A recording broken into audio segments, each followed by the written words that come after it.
Le dernier jackpot des laboratoires pharmaceutiques, c'est le lancement des vaccins. Car les vaccins permettent de soigner toute la population, du bébé au vieillard, tout le monde y passe. Lors de la récente épidémie de grippe H1N1 par exemple, la France a commandé 98 millions de doses au début de la crise. Chiffre d'affaires initialement prévu pour les firmes pharmaceutiques, 700 millions d'euros. Au final, moins d'un vaccin sur 10 utilisé et une grosse polémique sur le coût et l'intérêt de cette campagne de vaccination. Pour mieux comprendre comment les vaccins arrivent sur le marché, retour sur le lancement d'un autre vaccin, le Gardasil du laboratoire Sanofi. Depuis 2006, une campagne de publicité alerte les Français sur une maladie dont on parlait peu auparavant, le cancer du col de l'utérus. Chaque année, 3500 femmes sont dépistées et 1000 femmes en meurent. Des spots inquiétants sont diffusés à la télé aux heures de grande écoute. Le papillomavirus, qui peut toucher la plupart d'entre nous, et dès l'adolescence. Mais des moyens de prévention existent pour éviter ce cancer. Ce spot ressemble à une campagne du ministère de la Santé. Mais en fait, il est réalisé avec le soutien du laboratoire Sanofi Pasteur. C'est écrit en tout petit, en bas de l'écran. Dans une autre pub, Sanofi Pasteur met à nouveau en garde contre le risque de cancer. Et à la fin du spot, il propose sa solution, le vaccin Gardasil. Aujourd'hui, avec le vaccin Gardasil, vous pouvez mieux la protéger contre certains virus responsables du cancer du col de l'utérus. Ces virus sont transmis par contact sexuel et peuvent toucher la plupart des femmes dès l'adolescence. C'est pourquoi la vaccination est recommandée et remboursée pour les jeunes filles de 14 ans et pour celles de 15 à 23 ans. Le message est clair, il faut vacciner toutes les jeunes filles à partir de 14 ans. Parlez-en à votre médecin, c'est important. Nous sommes à l'hôpital Bichat à Paris. Le docteur Borne y exerce en tant que gynécologue. Pour elle, le vaccin Gardasil de Sanofi Pasteur est une avancée révolutionnaire. Elle le prescrit à toutes ses patientes. Tes amis sont vaccinés? Pas de questions et mes amis ne sont pas vaccinés. Pas encore vaccinés? Non, pas encore. Bon, alors il va falloir leur expliquer alors maintenant. Vous pensez que c'est possible que ça soit classé dans les vaccins obligatoires? J'aimerais beaucoup. J'aimerais beaucoup. C'est envisageable? C'est un rêve de gynécologue. Voilà.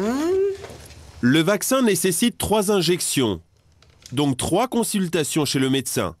Chaque dose coûte 120 €, 360 € pour une vaccination complète. 65% de cette somme est remboursée par la sécurité sociale. C'est tout petit hein. En France, en 3 ans, plus d'1 million de jeunes filles ont déjà été vaccinées avec le Gardasil. Chiffre d'affaires pour Sanofi Pasteur, 350 millions d'euros.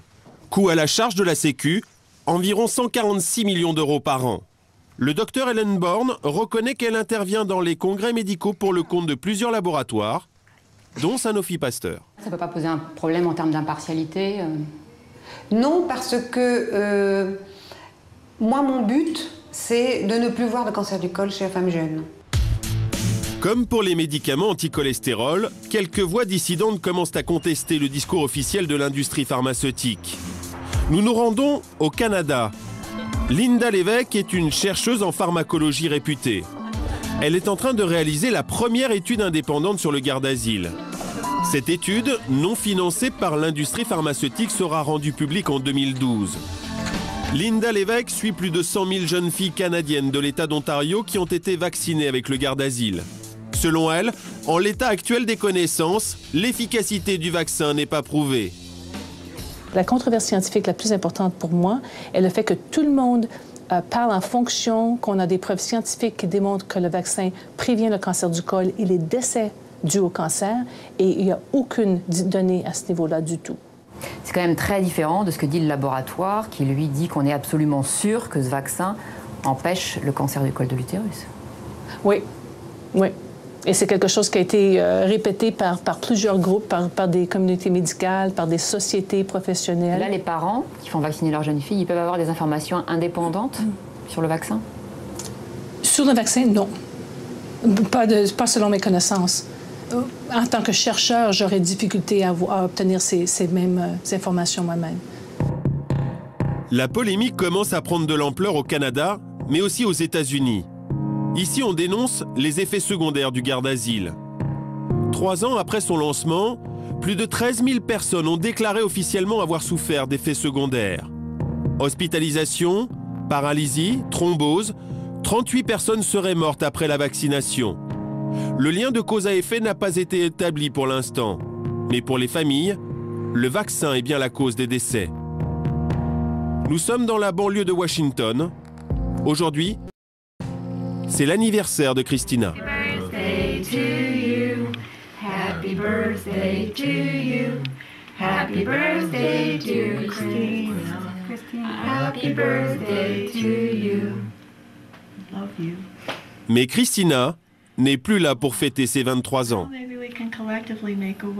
Ensemble, nous pouvons faire le vœu que plus aucune jeune fille ne tombe malade à cause de ce vaccin. Qu'il soit retiré du marché et que des recherches scientifiques plus approfondies soient menées. C'est notre vœu, Chris.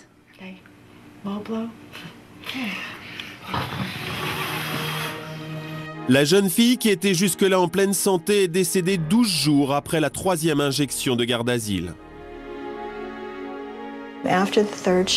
Après la 3e injection, Chris a passé quelques jours à la maison, puis est retournée 10 jours à l'université.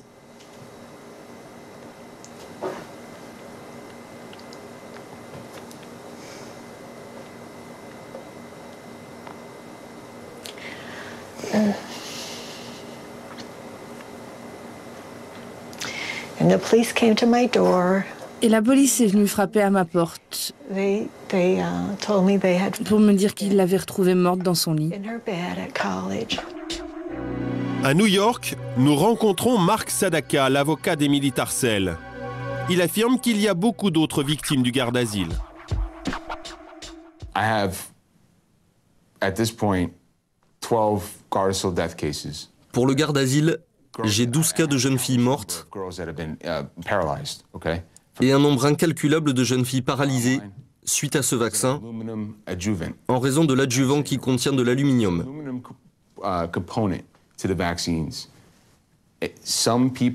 Chez certaines personnes, cela cause une réaction sévère de type allergique